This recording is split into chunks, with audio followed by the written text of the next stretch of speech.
Assalamualaikum warahmatullahi wabarakatuh. Saya Sri Wahyuni Bonde, mahasiswa YIN Sultan Amai Gorontalo, jurusan Pendidikan Agama Islam kelas 4A.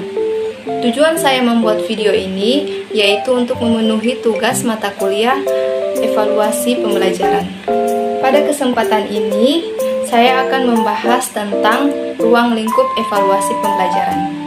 Namun sebelum kita masuk pada materi inti, alangkah baiknya kita mengetahui apa itu evaluasi pembelajaran. Jadi, evaluasi pembelajaran yaitu proses sistematis untuk mengumpulkan, menganalisis, dan menginterpretasikan data atau informasi tentang proses dan hasil pembelajaran. Adapun tujuan utamanya yaitu untuk mengetahui sejauh mana tujuan pembelajaran telah tercapai, baik itu tujuan jangka pendek maupun tujuan jangka panjang. Nah, itulah pengertian dari evaluasi pembelajaran. Karena kita telah mengetahui apa itu evaluasi pembelajaran, maka kita masuk pada materi inti yaitu ruang lingkup evaluasi pembelajaran. Adapun dalam ruang lingkup evaluasi pembelajaran terdapat 3 komponen. Yang pertama pengukuran, yang kedua penilaian, dan yang ketiga evaluasi. Apa sih yang dimaksud dengan pengukuran, penilaian, dan evaluasi itu? Jadi, saya akan menjelaskan yang pertama pengukuran. Pengukuran yaitu proses pengambilan data atau informasi yang bisa diukur dan dinyatakan dalam bentuk angka atau skor. Kedua, ada penilaian. Jadi penilaian yaitu proses menentukan nilai atau kualitas hasil belajar berdasarkan kriteria atau standar yang telah ditetapkan. Dan yang terakhir ada evaluasi. Evaluasi di sini yaitu proses yang lebih komprehensif dan holistik dibandingkan penilaian dan pengukuran.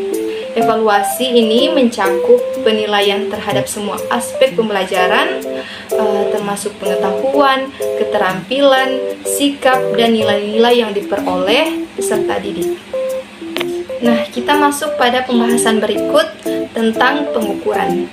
Jadi di dalam pengukuran itu terdapat 4 elemen. Yang pertama ada alat pengukuran, yang kedua ada skala pengukuran, kemudian yang ketiga interpretasi hasil pengukuran, dan yang keempat umpan balik. Oke, yang pertama yaitu alat pengukuran.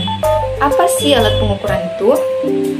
Jadi, alat pengukuran merupakan instrumen yang digunakan untuk mengukur hasil pencapaian siswa. Contoh dari alat pengukuran itu seperti apa? Nah, di sini telah tertuliskan bahwa contohnya seperti tes, kuis, tugas, proyek, dan sebagainya. Nah, itu yang dimaksud dengan alat pengukuran. Kemudian ada skala pengukuran. Maksud dari skala pengukuran yaitu sistem penilaian yang digunakan untuk menginterpretasikan hasil dari pengukuran. Contohnya seperti skala angka 0 sampai 100, kemudian skala huruf A sampai F, atau skala deskriptif, misalnya seperti sangat baik, baik, cukup, dan kurang baik. Elemen yang ketiga dari pengukuran yaitu interpretasi hasil pengukuran. Jadi setelah datanya dikumpulkan dan diukur, maka hasilnya harus diinterpretasikan. Biasanya ini melibatkan perbandingan skor siswa dengan standar atau kriteria tertentu atau dengan skor siswa lain. Nah, yang terakhir yaitu umpan balik. Hasil dari pengukuran itu harus disampaikan kepada siswa. Ini membantu siswa dalam memahami kelebihan dan kelemahan mereka. Jadi mereka bisa tahu apa yang harus mereka lakukan untuk meningkatkan prestasi mereka masing-masing. Oke, kita lanjut pada penilaian. Sama halnya dengan pengukuran, penilaian juga memiliki beberapa elemen-elemen penting seperti kriteria penilaian, metode penilaian, dan umpan balik. Nah, elemen yang pertama yaitu kriteria penilaian. Kriteria penilaian yaitu standar atau parameter yang digunakan untuk menentukan kualitas hasil belajar.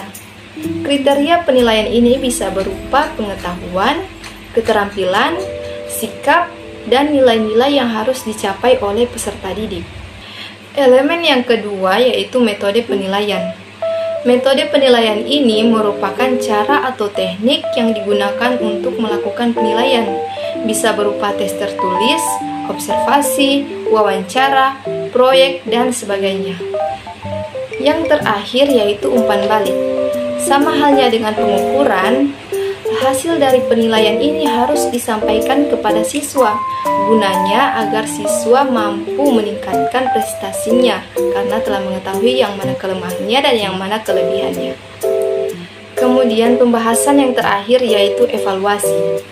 Evaluasi sendiri merupakan bagian yang paling penting dalam evaluasi pembelajaran, karena evaluasi ini memberikan gambaran yang lebih lengkap dan mendalam tentang proses dan hasil pembelajaran. Baik teman-teman, saya rasa cukup sampai di sini pembahasan yang bisa saya sampaikan pada kesempatan ini. Semoga apa yang telah kita pelajari tadi bisa bermanfaat terhadap teman-teman sekalian, dan semoga kita semua selalu dalam lindungan Allah Subhanahu wa taala. Sekian, wassalamualaikum warahmatullahi wabarakatuh.